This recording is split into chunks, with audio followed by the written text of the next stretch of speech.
de la Autoridad Si me Regulatoria das un Nuclear. segundito hay que empiece a grabar. Bueno. Ahí Ahí está grabando. Bueno, los presento de nuevo, así queda está en la grabando. grabación. Bueno, hoy nos Adelante. acompañan de la Autoridad Regulatoria Nuclear, Marina Di Giorgio, vicepresidenta de la Autoridad Regulatoria Nuclear, Antonio Oliveira, expresidente de la ARN entre 2000 y 2001, actual asesor del directorio de la Autoridad Regulatoria Nuclear, Walter Trupa, responsable de la sugerencia de intervención en emergencias radiológicas y nucleares, Alejandra Singiel, Alejandra es directora médica del Instituto de Medicina y Radiomedicina, Marina Vázquez, que es asesora médica de la Autoridad Regulatoria Nuclear y con quien nos hemos comunicado todo el tiempo y nos facilitó poder convocar a este grupo de expertos y les agradecemos a través de ella a todos por darnos este espacio. El título que propusieron ustedes mismos hoy es La seguridad nuclear en Ucrania, intervención y respuesta ante un potencial accidente nuclear. Así que no sé, Marina, vos decime si querés, vos tenés ahí las preguntas o tenés ganas de que vayamos haciendo las preguntas y ustedes que vayan contestando. Eso decime cómo preferís que procedamos. Bueno, buenas noches a todos. Bueno, para nosotros también es un placer poder estar acá con ustedes y les agradecemos la oportunidad de poder hacer este intercambio con la asociación. Bueno, tengo la fortuna de conocerlos a Aldo y a Horacio de algunas jornadas que hemos hecho juntos. Me gustaría, Horacio, si estás de acuerdo, que un poco mi jefe, Walter Trupa, que lo conocés, presente un poco dónde estamos, y después si vos querés leer las preguntas que te fueron mandando, y después damos un espacio de repreguntas o intercambio, ¿no? Porque esa es la idea. Sí, Lo que perfecto. nosotros dijimos que esta no es una charla de una reunión para capacitación, sino más bien es un conversatorio para poder aclarar algunas dudas.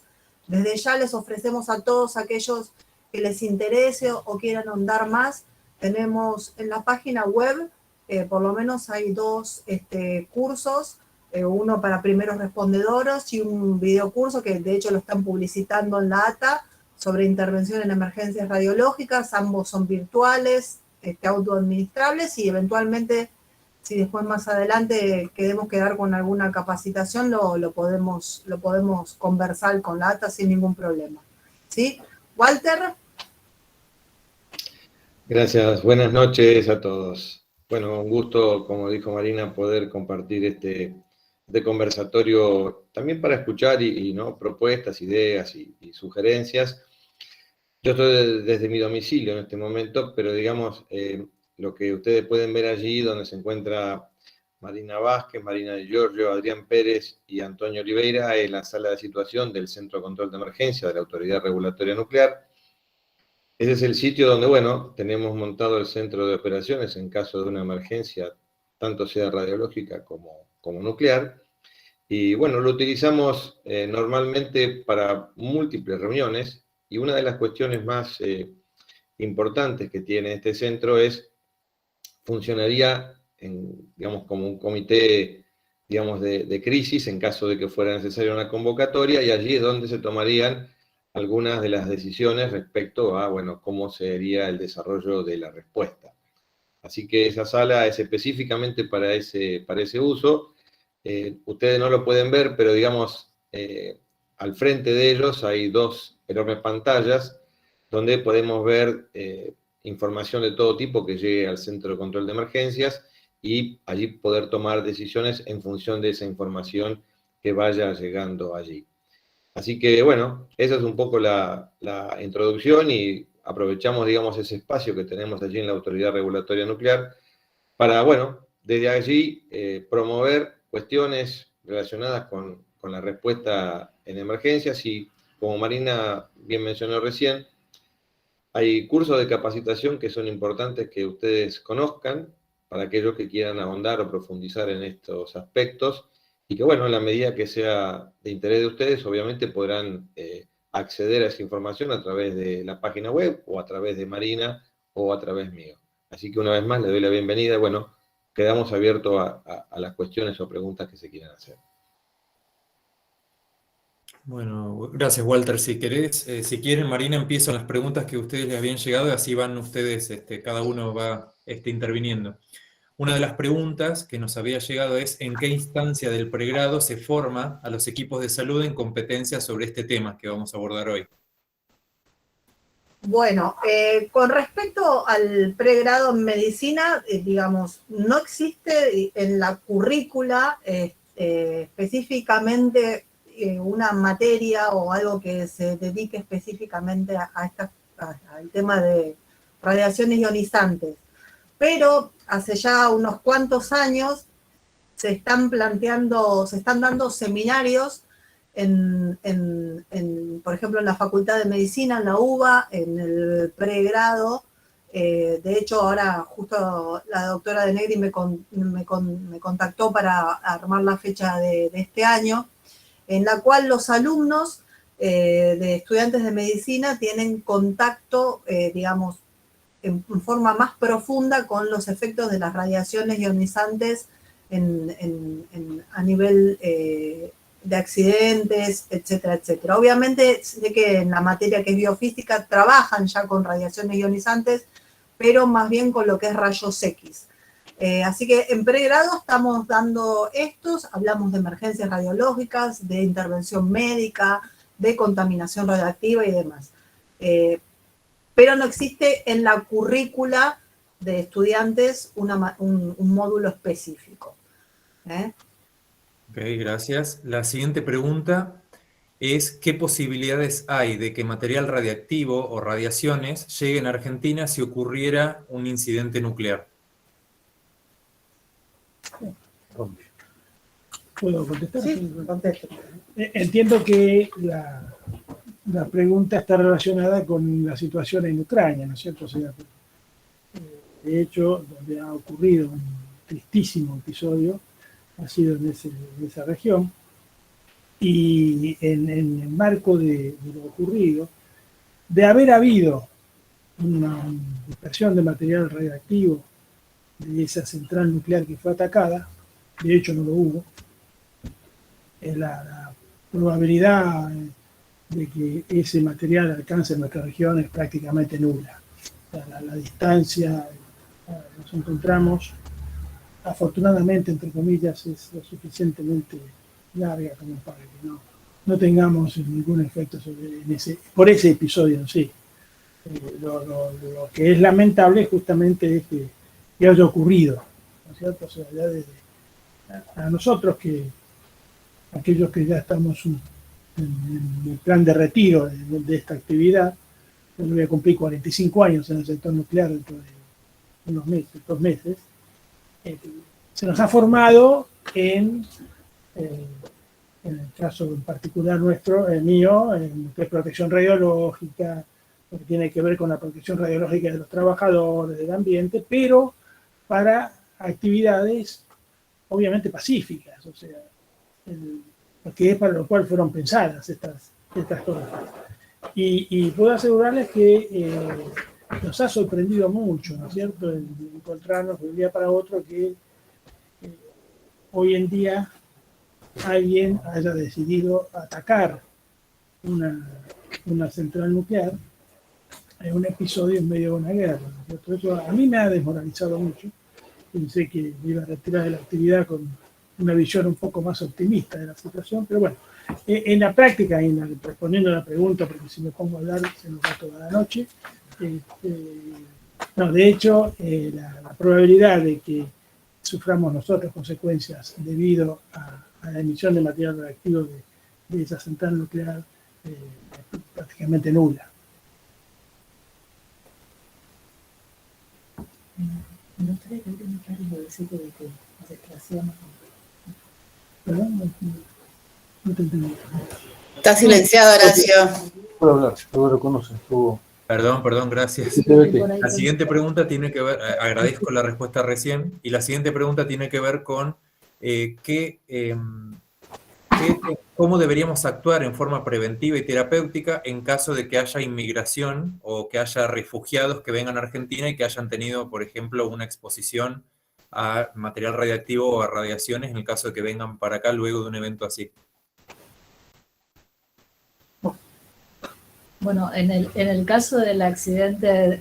¿querés decirlo vos, Walter? No, dale, yo el complemento, dale. Bueno, no, que en el caso digamos, de ciertos accidentes que han ocurrido y cuando fue hecha la repatriación de algunos argentinos al país, se han hecho controles con contador de todo el cuerpo, con CTBT, perdón, CTBC, es contador de todo el cuerpo, que es un CTBC. Estos contadores permiten la detección de radionucleidos que puedan haber sido incorporados al organismo, pero realmente en esas evaluaciones nunca se detectó nada que fuera significativo o diferente de los valores normales. Eso se hizo como un reaseguro para las propias personas por la angustia que podían sufrir en esa situación particular, pero no pensando que íbamos a tener algún tipo de detección o de cuantificación de radionucleidos incorporados al organismo. Se hizo como un reaseguro. Pero bueno, eso son medidas, son acciones que se pueden tomar en caso de que esto ocurra y de que se le pueda dar a la persona un reaseguro de cuál es su estatus de salud en esa situación, pero las situaciones pueden ser muy, muy variadas, muy disímiles, y entonces habría que analizar caso por caso lo que corresponda hacer con las personas que, bueno, en este caso fue una repatriación que completa a esa situación particular. Sí. Ok, bueno, muchas gracias. Permitime, Horacio, complementar un Sí, poquito. obvio, Walter. Sí. Piensen que en el caso de una repatriación no es un acto menor, digamos, es una cuestión también administrativa donde va a haber registro de esas personas, quiénes son, dónde estaban. No es que llegarían al país en una forma, digamos, sin conocimiento de nuestra parte. Entonces, también es cierto que sea el país desde el cual pudieran llegar, imagínense que vinieran por avión o en barco, como fuera, los países están bastante entrenados en estas cuestiones y seguramente harían un primer control, entiendo, antes de que enviarlos obviamente a ningún otro tipo de país, de manera de poder estimar si hay algún riesgo a priori, ¿no? A T igual a 0. Igualmente, a ver, coincido con lo que dice Marina, que es más una cuestión para llevarle tranquilidad a esas personas que vienen a veces de situaciones desesperantes. Entonces, uno no quisiera que, además de todos los problemas que pueden tener, del desarraigo y demás, abandonar familias, sus cosas, también estuviese el riesgo de que ellos se pudieran sentir mal o incómodos por alguna situación donde imaginariamente uno pudiera pensar que estaban expuestos a algún campo de radiación o de contaminación y que nadie los controlara. Yo creería hoy que cualquier país que recibiera refugiados lo primero que hace es controlar antes de permitir, ¿no?, que sigan su camino hacia donde sea, pero por una cuestión también de tener controlada la situación. Así que yo no imagino ningún escenario donde pudieran llegar inmigrantes sin que hubiese un control, insisto, también con cuestiones relacionadas, digamos, al origen, ¿no? De dónde vienen, dónde estuvieron en las últimas horas. Imagínense algo similar de lo que pasaría o ha pasado con el tema del COVID, ¿no? Cuando alguien viajaba, se le preguntaba de dónde venía, se lo controlaba. Esto es muy similar, obviamente con otras aristas, pero entiendo que los controles son de ese estilo. Ok, bueno, muchas gracias. Las siguientes preguntas las voy a unir porque tienen mucho que ver y son si existen entrenamientos sistemáticos para salud pública para responder ante eventos así y qué hospitales de Argentina ya tienen protocolizado esquemas de atención frente a urgencias radiactivas. Bueno, con respecto a los hospitales que tengan protocolos para la atención de urgencias radiactivas, en realidad todos los hospitales deberían tener en sus planes de contingencia, ¿sí?, considerado la atención de personas expuestas a radiaciones, considerando diferentes aspectos. Tener que recibir pacientes con lesiones o injurias convencionales que puedan seguir presentándose en forma espontánea, Ustedes imagínense que por ahí puede generar una situación de caos, haber más accidentes automovilísticos, etc. Otra eventualidad sería que haya una asociación de lesiones convencionales severas y exposición a radiaciones ionizantes, ya sea contaminación o exposición externa a radiación, y obviamente tiene que considerarse dentro de estos protocolos de contingencia la atención de personas que sin lesiones y sin ningún tipo de exposición a radiaciones, pero que puedan presentarse a la atención hospitalaria, sobre todo preocupadas por su salud. Es lo que en la jerga nosotros le denominamos los worried well, ¿sí? Son personas que están sin signos, o sea, sin exposición a la radiación, pero pueden presentar síntomas o signos confundentes. Los planes de contingencia obviamente tienen que ser elaborados por cada institución de salud basándose en 3 pilares: en la capacitación previa, ¿sí?, de todos los efectores de ese hospital, en el conocimiento de los recursos disponibles, ya sean la infraestructura y los recursos humanos, y la adecuación de estos últimos, de los recursos humanos, para el evento. Es decir, que por ahí, como pasó con la pandemia de COVID, recuerdan que algunas especialidades se volcaron a atender a los pacientes infectados, si bien eran cirujanos, traumatólogos, etcétera, pero se les había asignado en el plan de contingencia para la atención de COVID que cumpliera una función específica. Obviamente los planes de contingencia para cada tipo de evento pueden contar y van a contar con el apoyo y el asesoramiento de organismos relacionados con la respuesta a esta contingencia, siendo uno de ellos, por ejemplo, la asesoría que podemos proveer la Autoridad Regulatoria Nuclear y algunos médicos que nos hemos, digamos, nucleado en un comité médico, que está la doctora Alejandra Singel, ahí digamos, en representación, que podríamos, digamos, brindar ese asesoramiento. Es decir, la respuesta del sistema de salud a emergencias radiológicas y nucleares se va a basar en esos 3 pilares, y nosotros podemos contribuir con la capacitación y el asesoramiento. Y, digamos, cada uno de estos hospitales en sus planes de contingencia deben realizar ejercicios simulacros periódicos para ponerlo en práctica, ¿no? Como con cualquier otro evento que pudiera presentarse. Es importante aclarar que la ARN, ¿sí?, que nosotros no tenemos entre nuestras competencias ser un efector de salud, sino, como les decía recién, podemos asesorar y capacitar a los responsables de la respuesta en este área. En Argentina sí hay algunos hospitales que tienen protocolos para la atención de emergencias o urgencias radiactivas.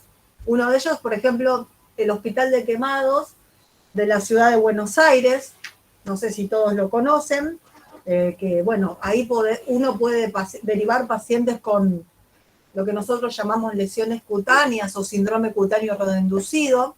Este hospital cuenta con un comité de radiopatología que involucra personal del hospital y personal de la ARN, y la designación de hospitales para que sean los efectores, en realidad depende, digamos, es competencia de las autoridades sanitarias. Pero a pesar de todo esto, la Autoridad Regulatoria Nuclear viene trabajando hace bastante tiempo con algunos de los nosocomios acá en la ciudad. Uno de ellos es el Hospital Fernández. Nosotros hemos tenido muy buena interacción con el doctor Carlos Damín, hemos hecho cursos de capacitación en ese hospital. También en el Hospital Noval, en el Hospital Fernández hasta hace poco tiempo.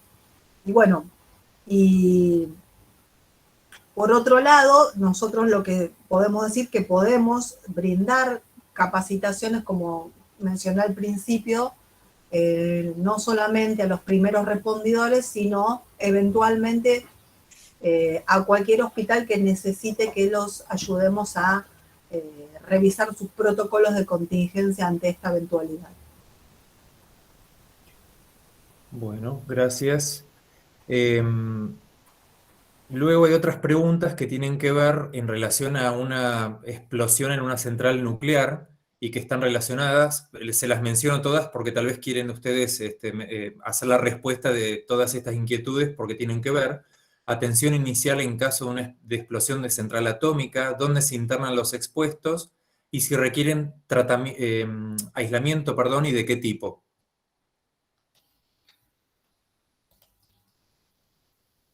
Bueno, Horacio, vamos a separar las cosas, vamos a hablar de explosión o no explosión, y después te digo lo de los pacientes. Sí, Sí, me permitís, yo puedo decir algo. En general, cuando se habla de explosión de una central nuclear, la persona que hace la pregunta está asociando explosiones nucleares o ensayos nucleares con fines bélicos o la prueba de armas, o accidentes de ocurrencia en una central de potencia, por ejemplo, que no pueden dar lugar a una explosión. O sea, eso es algo que interesa dejar bien en claro. Una central nuclear no puede explotar como una bomba atómica. O sea, no es, si bien muchas veces se asocian esos conceptos, físicamente no es posible que una central nuclear explote porque justamente las condiciones de operación hacen que esa liberación de energía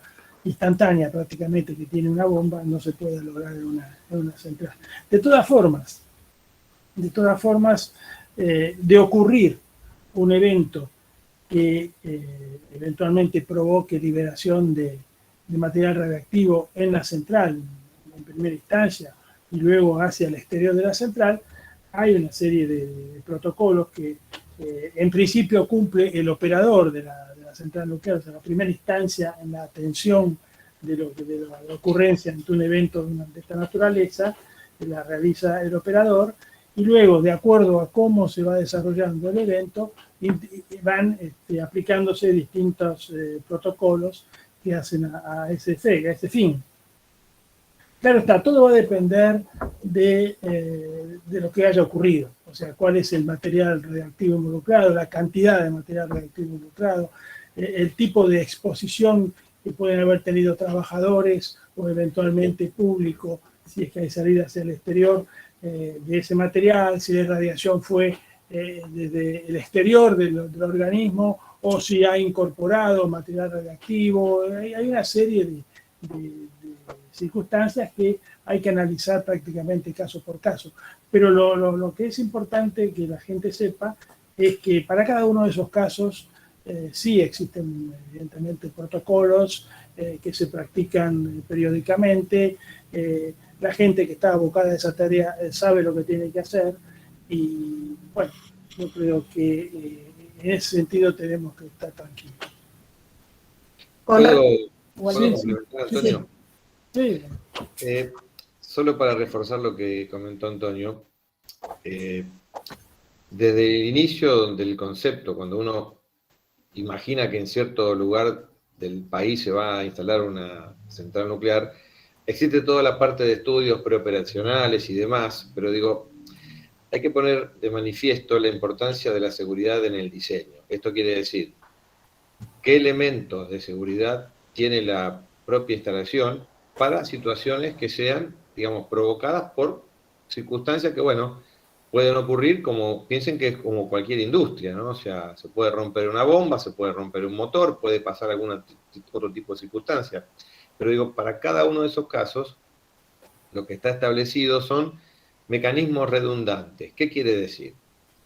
No un único sistema, por ejemplo, en el caso de una de nuestras centrales nucleares, si ocurre algún tipo de problema dentro de la misma, el operador es quien toma, el jefe de turno es quien tiene el control de la situación, quien opera la central. Pero tiene alrededor un ayudante de jefe de turno y un grupo de operadores, tanto para la línea del refrigerante primario como el secundario y también el terciario, en el caso de Atucha, el agua de río. Así que tiene un montón de personas ahí con un montón de instrumental, y eso lo único que hace es permitirle a él recibir información instantánea de lo que está ocurriendo para la toma de decisiones según los protocolos que están establecidos. Entonces, Por ahí hay muchas películas ahí que andan dando vuelta que hablan de las explosiones de las centrales nucleares. El caso de Chernobyl fue un caso único, por cuestiones, digamos, no vamos a entrar en detalle, y el caso de Fukushima fue otro caso único. Pero uno podría imaginar que si hubiese un problema en alguna de las centrales nucleares a nivel mundial, no solo en el país, existe algo llamado la contención. ¿Qué quiere decir? En el caso de nuestras centrales nucleares tenemos una envuelta de hormigón que rodea toda la isla nuclear, y por fuera de esa envuelta hay otra envuelta de acero de un espesor muy considerable como para detener cualquier tipo de fuga de material. O sea, la situación que uno imagina de que haya un escape de material producto de un evento cualquiera dentro de una instalación de este tipo y que sea liberado a la atmósfera, digamos, no es imposible, pero digamos, existen métodos y mecanismos, insisto, en el diseño para mitigar estas situaciones. Por eso, yo simplemente para reforzar el comentario de Antonio, uno podría ponerse a discutir sobre todos los elementos que tiene, que le digo son muchísimos como elementos de seguridad, pero lo más importante es, hay múltiples y redundantes, quiere decir, no es uno solo y son de diferente tipo, con lo cual con eso el operador de la central tiene una seguridad intrínseca, insisto, por diseño, o sea, cuando la central empieza a funcionar, antes de que empiece el día D, todo eso se chequea y se chequea y se prueba para verificar que están en su punto óptimo, quiere decir al 100% de su capacidad. Con eso, lo único que tenés es la garantía de que todos los elementos que se incluyeron en el diseño funcionan correctamente. Bueno, Horacio, había un par de preguntas más que, bueno, recién, digamos, comentaste, con respecto si había personas expuestas, digamos, a la radiación, si esas personas van a requerir aislamiento. Bueno, la verdad que tenemos dos situaciones diferentes. Hay las personas que han sufrido una exposición externa, una irradiación externa, como, bueno, muchos de ustedes saben porque se han capacitado en esto, pueden llegar a requerir diferentes niveles de atención, y solamente aquellas que tengan un compromiso hematopoyético considerable, ahora no vamos a hablar de dosis ni nada de eso porque no tiene sentido, van a requerir sí aislamiento, más por su grado de compromiso inmunitario que cualquier otra cosa. Recuerden que una persona que se ha expuesto en forma externa a la radiación no se convierte en una forma secundaria de fuente radiactiva, por llamarlo de alguna manera. Es decir, siempre digo, nosotros somos más peligrosos los que lo atendemos para ellos que ellos para nosotros. En el caso de personas contaminadas, es decir, porque el material radiactivo está en forma dispersable, también sabemos en las charlas que damos y en las capacitaciones que la contaminación radiactiva externa puede ser removida casi en un 90% o a veces en su totalidad por retirar la ropa y lavados de la superficie, y solamente en los casos de contaminación interna puede haber algunos casos muy especiales de contaminación interna, puede ser requerido ciertos cuidados de manejo de las excretas y secreciones y algún grado de aislamiento para evitar esparcir la contaminación. Pero no en todos los casos. Por otro lado, yo esto lo comento en las charlas, ustedes saben que si uno utiliza el equipamiento de protección personal similar al que hemos usado durante la pandemia del COVID, ¿sí? Ahora no tengo que explicarla a todos porque todos nos pusimos muy cancheros con la puesta del equipamiento y el retiro de la ropa. La probabilidad, digamos, de que nos contaminemos a partir de un paciente contaminado es nula si hacemos las cosas bien, ¿sí? Y la verdad que hubo casos en el mundo, por ejemplo, el accidente de Goiânia, que algunos de ustedes los conocen, donde hubo una liberación, bueno, por violación de una fuente de radioterapia, de cesio, donde hubo personas que incorporaron una cantidad importante de este material radioactivo.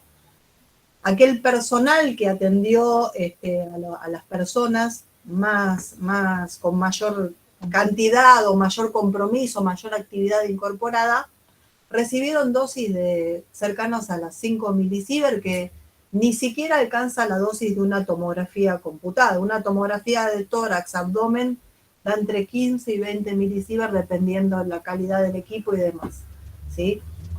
O sea que el aislamiento es relativo. ¿Qué otra pregunta había más, Horacio? Que me perdí. Sí, ahí ya lo contestaste, las de los aislamientos de la internación, y esta tiene que ver con el personal que da respuesta ante el incendio de una central nuclear y también las medidas iniciales de atención y protección del personal sanitario que debe asistir. Walter, ¿lo contestás vos o...? Sí, reiterame porque ahí hay una cosa un poco mezclada, pero digo, Sí, para ir al punto. sí, se las leí porque está en la misma consulta. Es contaminación del personal de respuesta ante el incendio que está mitigando el incendio de una central nuclear y qué medidas iniciales de atención y protección debería tener el personal sanitario que asiste en un evento así. Yo creo que eso de lo del incendio, me parece que se habían, estaba referenciado que habían visto el incendio en la central, no me sale el nombre, de Ucrania, el nombre muy difícil, y entonces querían saber si bueno, qué tuvo que hacer esa gente. Lo va a responder Walter, pero bueno, no hubo liberación de material radioactivo, y bueno, pero contales vos. El punto más importante de los primeros respondedores, porque honestamente son los primeros que van a acudir al lugar, hay que hacer una diferencia, quién sabe, ¿no? Para ponerlo en términos reales.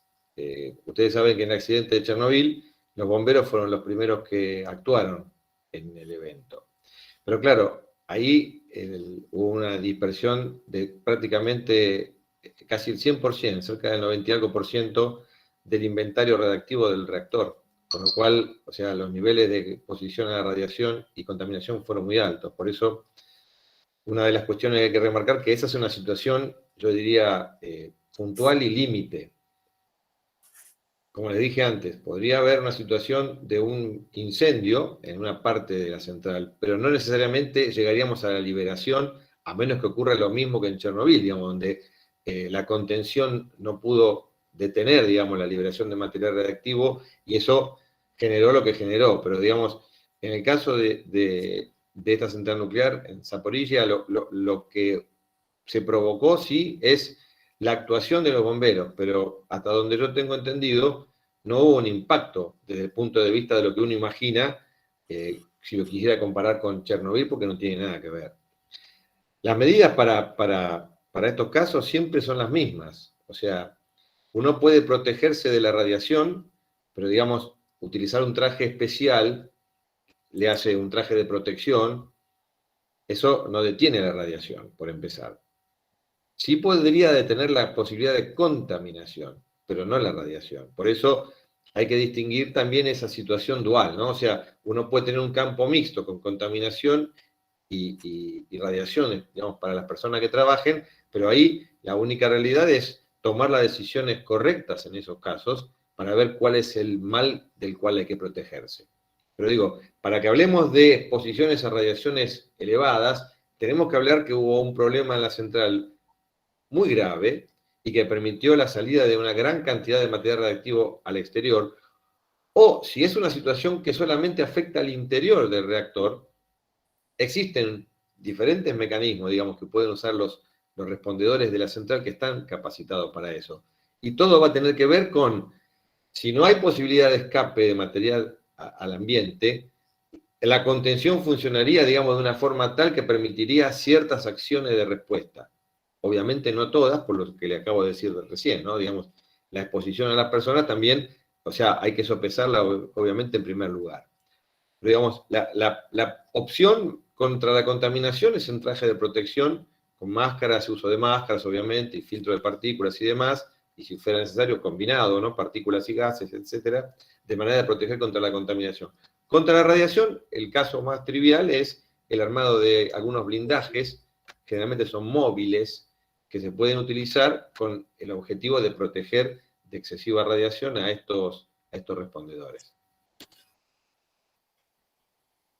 No sé, Marina, si querés comentar la otra parte de la que habla, digamos, de la pregunta de Horacio. Sí, El resto de la pregunta era del personal sanitario que asiste, qué protección, pero Marina ya lo contestó, creo, muy bien con el tema de usar el equipo de protección personal que tanto hemos aprendido este tiempo a usar. No sé si Marina te parece agregar algo o ya quedó contestado con esa explicación. No, y lo otro que agregó Walter, contaminación es la utilización de equipos de protección personal, pero para la exposición externa ya bueno, es diferente la situación, ¿sí? Okay. La siguiente pregunta tiene que ver con la comunidad y consultan acerca de qué prevención habría que hacer o educación de la comunidad respecto a una potencial fuga de algún material radiactivo y cómo protegerla si ocurriera, o qué tenemos que hacer a medida preventiva, información, recomendaciones cuando salimos a recomendar algo, etcétera. Walter, adelante. Sí, bueno, todos los años tenemos ejercicios de los planes de respuesta de las centrales nucleares de este país. Entonces, el año pasado fue en la central nuclear de Atucha, en el complejo nuclear Atucha, Atucha 1 y Atucha 2, y este año le toca a la central nuclear de Embalse. Hay toda una enorme preparación, lleva bastante tiempo, para poder informar a la población, y sobre todo lo hacemos a través de las escuelas, por un mecanismo simple. Entendemos que los chicos vuelven a sus casas y comentan en el día lo que les pasó. Hoy tuvimos esta capacitación, esta charla, nos hablaron, nos dieron folletos, nos dieron información. Entonces, para poner el ejemplo del año pasado, que aún durante la pandemia, hicimos un ejercicio, digamos, como corresponde cada año, en forma virtual. Y participaron todas las fuerzas que se puedan imaginar, a nivel local, a nivel provincial y a nivel nacional. Y con eso, digamos, lo que hacemos en primer lugar es tener reuniones con los grupos locales, con el grupo de respuesta local, donde se vuelve a informar algo que, insisto, ya tiene muchos años de desarrollo, pero volvemos a reforzar las cuestiones para el personal de respuesta, y después, a través de la difusión que se hace en la localidad, por ejemplo, en la ciudad de Lima, colocando, digamos, folletos en los negocios y repartiendo en los mismos almacenes, kioscos, en todos los locales, digamos, donde el público local va. Entregamos también folletos de información sobre las medidas de prevención y protección. Y después, como les dije, utilizando el enorme poder que nos dan los chicos a través de la formación y capacitación que se les brinda todos los años, este año se capacitaron algo así como 330 educadores y personal de escuelas, que ellos a su vez multiplican esto con los chicos que tienen a cargo en cada colegio. Fueron más de 20 escuelas que capacitamos, y la llegada a los hogares de la gente que vive allí en la zona es a través de ellos, justamente. Y se les da un material también para que lleven a la casa y lo puedan conversar con la familia, con los padres, etc. O sea, es un trabajo, les puedo asegurar que es enorme, e incluso más. Después le dejamos las presentaciones para que se hicieron, digamos, en un formato bastante friendly, dividido en sectores, por ahí jardín de infantes o muy corta edad, primaria y secundaria, o sea que se hizo un material a medida para cada grupo, digamos, que nos interesa que reciban esa capacitación. Y luego está disponible, o sea que ellos pueden entrar y acceder las veces que quieran. Y también, bueno, ya que lo mencionan, justo hoy estuvimos charlando sobre un material que, bueno, en algún momento vamos a estar colocando allí en la página web de la RN sobre estas medidas de protección, porque consideramos que es importante que la gente encuentre de primera mano y fácilmente la información en la Autoridad Regulatoria Nuclear y en otros organismos que también lo pueden replicar. Para finalizar, piensen que en un simulacro, en forma presencial, intervienen cerca de 300 o 400 personas. En ese orden estamos, de todas las fuerzas y grupos de respuesta. Y el resto es cómo hacemos para que llegue también parte de la información a través de las FM locales, las radios locales, que todo el tiempo, en los días previos, van informando a la población, y el día del simulacro, digamos, como parte de este ejercicio, todo el tiempo están informando a la población qué se está haciendo y qué se está desarrollando. O sea que la llegada, sea tanto en la central nuclear de Embalse como en el complejo nuclear de Atucha, es todo el tiempo desde el punto de vista de cómo la gente recibe información, y encontramos que esos son los canales más importantes que tenemos. También tenemos charla con la población, con la comunidad. Convocamos tal día, tal hora, en tal predio, para que la gente que así lo desee venga a hacer lo mismo que estamos haciendo acá. Así que esto es algo, un ejercicio, ya les digo, que se hace año tras año, de hace mucho tiempo. Así que hay ya una cantidad de información que se disponibilizó a través de los años, pero igualmente seguimos reforzando con documentos, con indicaciones, con charlas, etcétera, etcétera. Bueno, muchísimas gracias, Walter. Y acá vamos con una serie de preguntas que tienen que ver con situaciones puntuales de Córdoba, de provincia de Córdoba, y preguntan acerca de qué pasó con la mina de uranio en Los Gigantes, Sierra de Córdoba, qué pasó con una planta de Dioxitec en barrio de Alta Córdoba, y consultan por el trazado de una autovía, Ruta 38, si lleva un riesgo ambiental porque se interviene un suelo de yacimiento de uranio. Si quieren, las separamos las tres así, pero todas tenían que ver con Córdoba las preguntas. Bien, si ustedes lo permiten. Sí. Vamos a tratar de resumir un poco la situación, porque esto nos puede llevar años de explicar. Vamos por partes.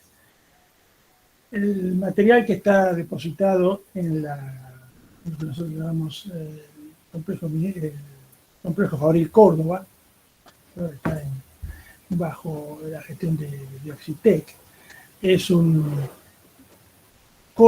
restos de mineral de uranio tratado hace muchas décadas.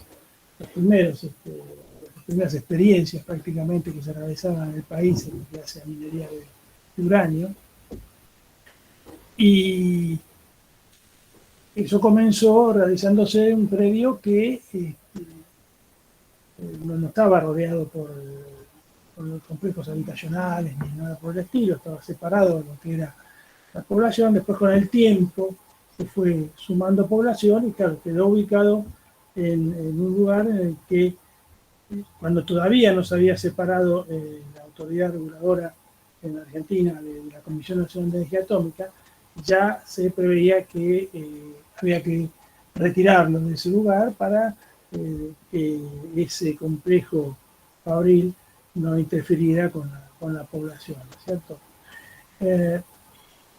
Si yo no recuerdo, yo participé hace muchos años en las primeras mediciones que se realizaron de emanación de gas radón, por ejemplo, natural, de esas colas de mineral que están depositadas en ese lugar.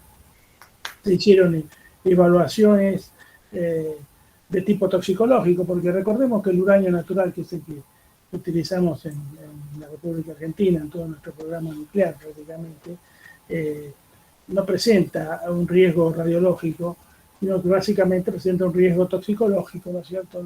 Es un nefrotóxico el uranio. Entonces, todas las mediciones estaban vinculadas con la posibilidad de contaminación de cursos de agua, contaminación de suelos, y desde hace muchas décadas, en energía atómica, pasando luego por el ANREN y ahora la autoridad regulatoria, se ha sometido ese lugar a un control permanente ambiental de tasa de emanación de radón, medición de uranio en agua, de tierra. Mientras tanto se decide que, o sea, el organismo gestionador del residuo de minería de uranio en Argentina, que es la Comisión Nacional de Energía Atómica, en cumplimiento de normas emanadas de la autoridad regulatoria, debe de alguna forma gestionar ese material y presentar alternativas de gestión, que es realmente lo que ha dado lugar a que esa situación se prolongue muchísimo en el tiempo por distintas razones. Podemos hablar de de razones presupuestarias, podemos hablar de razones políticas, podemos hablar de varias razones. Lo que me interesa que queden claros es que en ningún momento ese material quedó fuera de control ni nada por el estilo. Se mantiene hoy en día todavía un control por parte de la Comisión de Energía Atómica, que es corroborado por las mediciones propias que hace la Autoridad Regulatoria Nuclear en las distintas matrices ambientales que tienen que ver con eso. Y en el tiempo, los distintos proyectos o planes que se han presentado, que están hoy en día comprendidos en lo que en un programa que ha tenido en algún momento financiación internacional del Banco Mundial, que era el programa denominado PRAMU, o sea, este programa de restauración ambiental de minería de uranio, ha dado lugar a estudios ambientales, estudios de impacto ambiental para las distintas alternativas que se presentaron sobre qué hacer con eso. Entonces, la Comisión Nacional de Energía Atómica ha presentado, y estoy hablando en años, no es un tema que surge ahora, es un tema que tiene décadas, ¿no es cierto? Ha presentado a la autoridad regulatoria proyectos que han sido analizados por el personal de la autoridad regulatoria, ha habido un ida y vuelta de opiniones y de exigencias de cambios, todo supeditado a eventualmente un traslado de ese material, que es aparentemente el kit de la cuestión. O sea, sabemos cómo trasladarlo, sabemos quién debe trasladarlo, y el tema es lograr que en la provincia haya una suerte de llamémoslo, licencia social, por así decirlo, para permitir, por ejemplo, el traslado de ese material, porque obviamente tiene que pasar por determinadas zonas que se han declarado municipios no nucleares, entonces no quieren que pase por allí los camiones que necesariamente tienen que transportar el material hacia un punto de destino. O sea, todo eso genera una serie de situaciones que en definitiva han dado hasta ahora como resultado que sabemos qué habría que hacer, se han presentado los planes, se han hecho los cálculos, se han estimado los costos, pero el material sigue en la planta Córdoba, ¿no es cierto? O sea, sigue ahí. Entonces, nosotros, como mínimo, exigimos que el control lo siga ejerciendo la CONEA, el control propio, y nosotros, como autoridad regulatoria, corroboramos que ese material no implique ningún tipo de riesgo para la población. Pero sí es un hecho que es un pendiente que tiene la industria nuclear para con la población de resolver esa situación. Ahí, insisto, tendrá que seguir la CONEA, que es el único interlocutor que se ha designado para este caso. Tendrá que seguir discutiendo con las autoridades correspondientes cómo ellos pueden facilitar que se lleven a cabo las tareas que hay que llevar a cabo. Hay distintos organismos provinciales involucrados, hay organizaciones ambientalistas involucradas, hay todo un concierto, un intercambio de opiniones. Y bueno, lo práctico, lo concreto es que por el momento ese material sigue en el complejo minero, en el complejo Fabril Córdoba, como denominamos los viejos. Sí, pero bajo control. Bajo control, no, ¿Seguro? Desde ese punto de vista no hay que preocuparse. El material nunca estuvo fuera de control, ni lo va a estar hasta que se gestione, ¿no es cierto? No hay duda.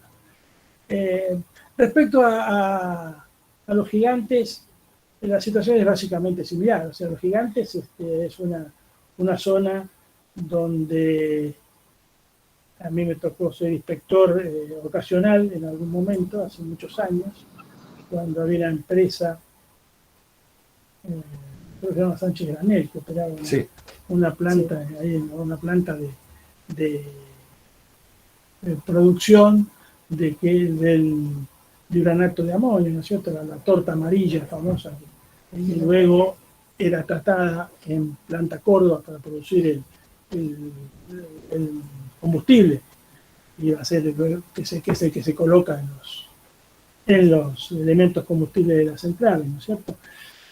Una vez que culminó la explotación de ese yacimiento, las colas, o sea, los residuos líquidos eran almacenados en dique y, por supuesto, siempre en forma absolutamente controlada en lo que hace a los trabajadores, en lo que hace al ambiente y en lo que hace a la influencia de esos líquidos sobre los ríos de la zona. Me acuerdo del río Cajón, el río Cambuche, las mediciones realizadas en distintas etapas de la eventual llegada al lago San Roque. O sea, todo eso se han realizado por miles y miles de mediciones, ¿no es cierto? Se continúan realizando, por supuesto, hasta que la situación también, sabemos lo que hay que hacer, se sabe, se han presentado proyectos de cómo gestionar, lo ha presentado la CONEA, ¿no? La Comisión de Energía Atómica nos ha presentado proyectos de cómo gestionar ese pasivo ambiental, y bueno, el asunto es que si ese material hay que trasladarlo, si se permite hacerlo, si hay una suerte de licencia social que nos permita llevarlo, y ya lleva varias décadas también de constante interacción con la provincia, con las autoridades provinciales, con las autoridades de la parte hídrica. Pero en lo que a mí respecta, lo que me interesa es garantizar que el material continúa bajo control y se mide continuamente. Bueno, muchas gracias. Con esto terminaron las preguntas. Perdón, que sí, ahora me hablan del tema de la Ruta 38. Sí. Sí, yo estaba fuera de todo ese, estuve fuera de todo ese tema, obviamente no me tocó intervenir para nada, pero me interesé porque voy a decir la verdad, tengo un terreno en la zona de La Punilla que compré hace como 50 años. Y algún día alguien me comentó que en la zona de Cosquín y toda la zona pasa la Ruta 38, que es muy importante en la provincia de Córdoba y que tiene serios problemas de comunicación. Sí, problemas de uso en determinadas épocas del año. Uno ha leído, sí. Y bueno, después se decidió hacer creo que una ruta paralela o un empalme o una obra vial que ha dado lugar a una seria confrontación entre organismos ambientalistas y los organismos del Estado, ¿no es cierto? La conveniencia de hacerlo, de no hacerlo, todavía son años, por lo que he enterado son años de discusión. En este caso, en un momento dado surgió el tema de que la nueva ruta proyectada, o como se denomina en la jerga, pasaba por una zona uranífera. Cosquín es una zona, en Argentina Cosquín es una zona naturalmente uranífera, ¿no es cierto? Hemos hecho mediciones en su momento.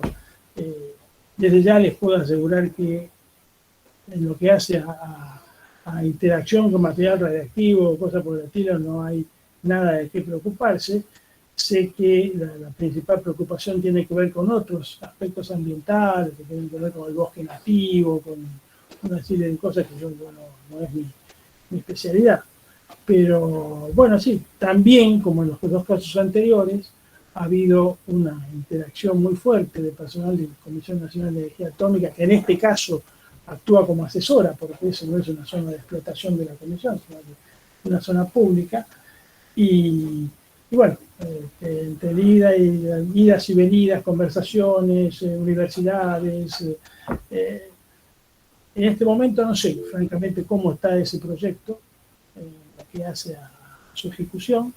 Sé que hubo licitaciones, eso lo leí hace poquito en internet, pero desde el punto de vista radiológico o desde el punto de vista del uranio no hay motivo alguno para preocuparse por ese proyecto. Se lleve a cabo como se lleve, si por partes, por sectores, por tramos, con mayor o menor kilometraje, el tema pasa por otro lado, evidentemente. Entiendo, para terminar, entiendo que si se hiciera, ha tenido un fuerte apoyo de la zona, de habitantes de la zona, porque dice que despejaría mucho el tránsito, dependiendo de las épocas del año, la época de festival y cosas por el estilo. Pero también yo entiendo perfectamente la posición de aquellos que defienden el bosque nativo, los árboles que habría que sacrificar o trasplantar en caso de que se haga ese paralelo, ¿no? Ese tramo paralelo. No entiendo mucho de la parte vial, pero sí quiero reiterar que desde el punto de vista de lo que es lo radiológico o lo que tiene que ver con el uranio, podemos estar tranquilos.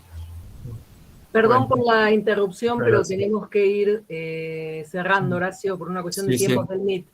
Sí, gracias. Ahí esas eran las últimas preguntas y acá si hay alguna consulta de algo muy puntual para aprovechar a los expertos de ARN que puedan contestarnos o orientarnos, pueden levantar la mano o hacer la pregunta en el chat y se la leemos, sabiendo que estamos ya justos con el tiempo.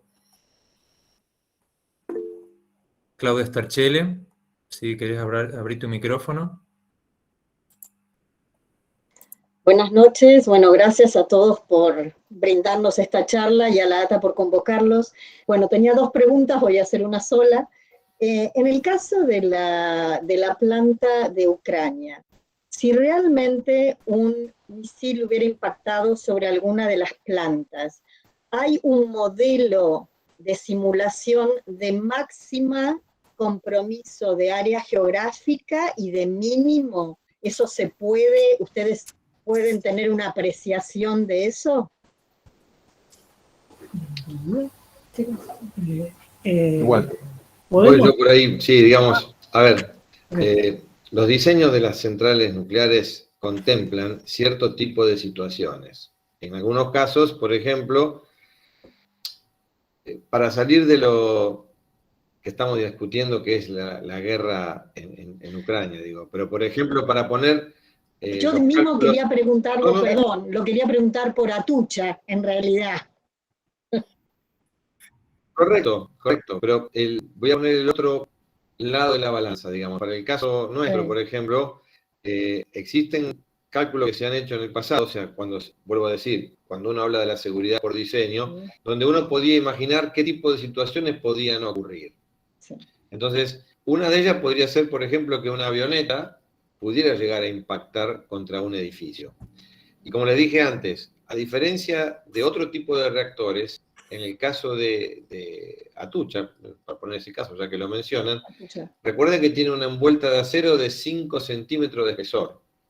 Y detrás hay un espacio anular, hay un gap de aire, y detrás de eso está toda la estructura de hormigón pesado, hormigón varitado, que digamos es de una robustez enorme, con lo cual, si por ejemplo una avioneta impactara por allí, uno no imagina que hubiese un daño a los componentes del reactor.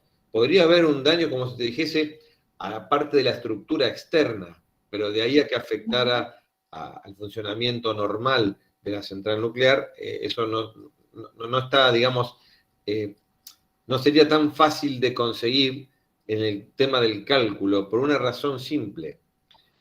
La estructura del avión va a ser infinitamente más débil que la estructura de la central, con lo cual el daño que uno imagina, que en el caso de una avioneta que impactara allí con una central nuclear, eso fue contemplado en su momento, insisto, en el diseño, pero lo más importante es, piensen ustedes por una cuestión de resistencia de materiales, ¿sí? La avioneta tiene estructura, digamos, de aluminio, con algunas partes de metal, contra una estructura de hormigón y una estructura de acero que es infinitamente más resistente, por lo cual, aunque hubiese un daño en la cubierta externa, eso no implica que haya un daño, digamos, que ponga en riesgo la seguridad del reactor.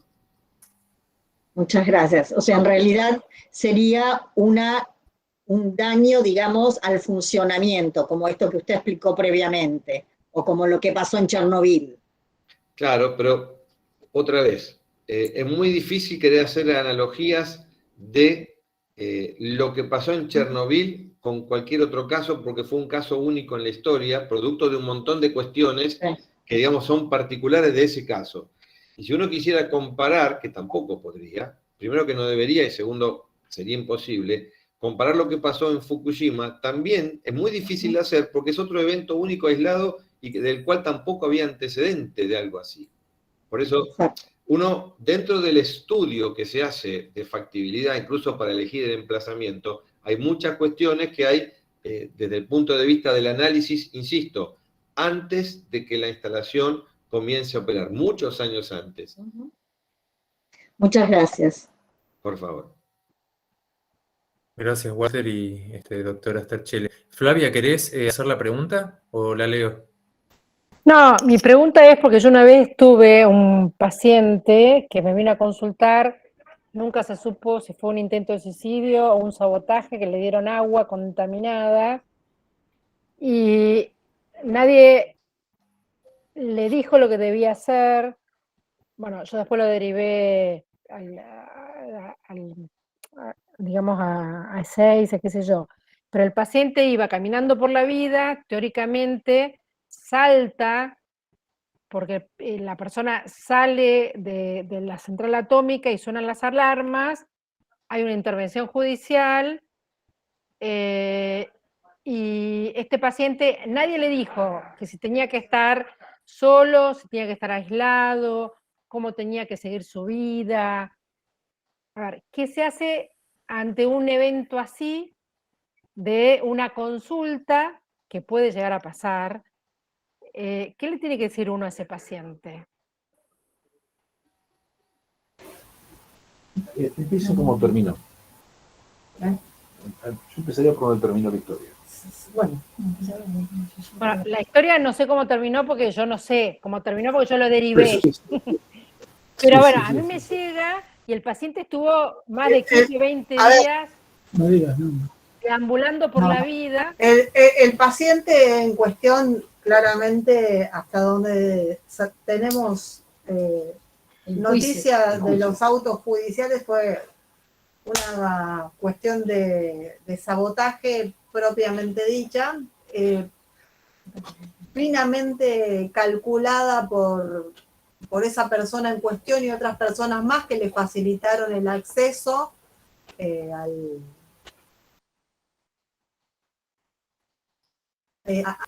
a tomar lo que tenía que tomar en la medida justa y necesaria para que no le produzca ningún daño. Qué casualidad, ¿no? O sea, bueno, había. Ese paciente en realidad creo que fue derivado al hospital italiano por la RT, si mal no recuerdo, ¿sí? O no sé si vos lo atendiste por la RT. Y ese lo atendí, yo soy forense, sí. Lo atendí por la denuncia judicial y por todo el problema posterior. Ese paciente hubo evaluaciones de todo tipo, hechas incluso no solamente por la central nuclear en cuestión involucrada, sino también por la autoridad regulatoria nuclear. Sí, en los laboratorios de Ezeiza, donde se hicieron todas las dosimetrías, incluyendo el agua que había ingerido. Y bueno, esta situación indicó que el paciente no presentaba un riesgo de vida. Se le dieron todas las medicaciones para hacer una diuresis de eso que había tomado. Mi pregunta es, más allá de este paciente, ¿qué se hace ante una situación que viene un paciente que dice, tuve un intento de suicidio y me tomé algo que tiene radiación? ¿Qué hacemos nosotros los médicos? No tiene acceso. Es decir, la gente no tiene acceso a tomarse algo que lo pueda conducir a esa situación. Esta persona tuvo acceso porque entró a un área controlada, a un lugar donde... Bueno, no tenía acceso. No hay acceso. Bueno, no, pero hay personas que pueden llegar a tener un acceso. Pueden llegar, un intento de suicidio puede llegar a tener porque trabaja ahí. ¿Qué hacemos nosotros los médicos? A mí me parece, ¿puedo hacer un comentario? Me parece que es lo que dijo Marina, yo soy la doctora Cortese, ¿qué es lo que dijo Marina al principio? Que si nosotros tenemos una duda sobre un paciente, sobre una situación con algún material radioactivo, lo que tenemos que hacer es comunicarnos con la guardia del ente regulatorio que nos va a decir los pasos que tenemos que seguir. Sí, básicamente es así, como decís Silvia, vos, y por otro lado quiero recalcar lo que está diciendo Marina Di Giorgio, con respecto que el acceso a ingerir, tomar o como sea material radiactivo en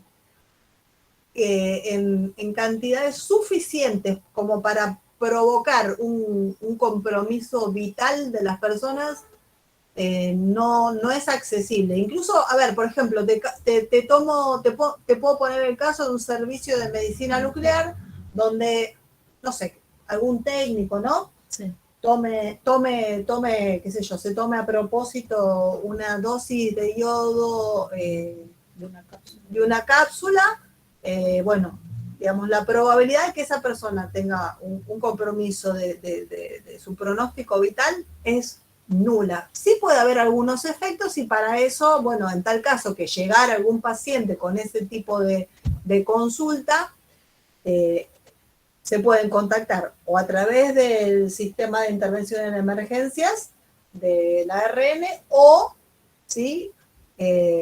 Directamente conmigo. Bueno, para los que me conocen, algunos de ustedes me conocen, yo soy parte igual del sistema de intervención en emergencias. Todas esas instalaciones tienen planes de contingencia por si eventualmente ocurriera alguna situación no querida, no intencional también, ¿no? Porque puede ocurrir. Entonces hay, y además se hacen entrenamientos para esto también. Hay capacitaciones. Entonces, yo me acuerdo una vez de guardia en el Posadas, que llegó un paciente, lo tengo en mi casa hace años, un año redactivo que lo encontré no sé dónde. Obviamente lo derivamos. O sea, es recepcional, pero suceden esas cuestiones y nosotros no estamos entrenados a saber qué hacer. Sí, yo me acuerdo de un paciente uranio radioactivo que le dieron una cápsula, lo mandamos yo lo mandé a Seiza, pero a ver, es re loco, pero a veces, como toxicólogos vienen y te hacen unas preguntas extrañas, que vos decís, a ver, ¿qué hago con esto? Obviamente que uno, obviamente que recude a ustedes. Sí. Es así.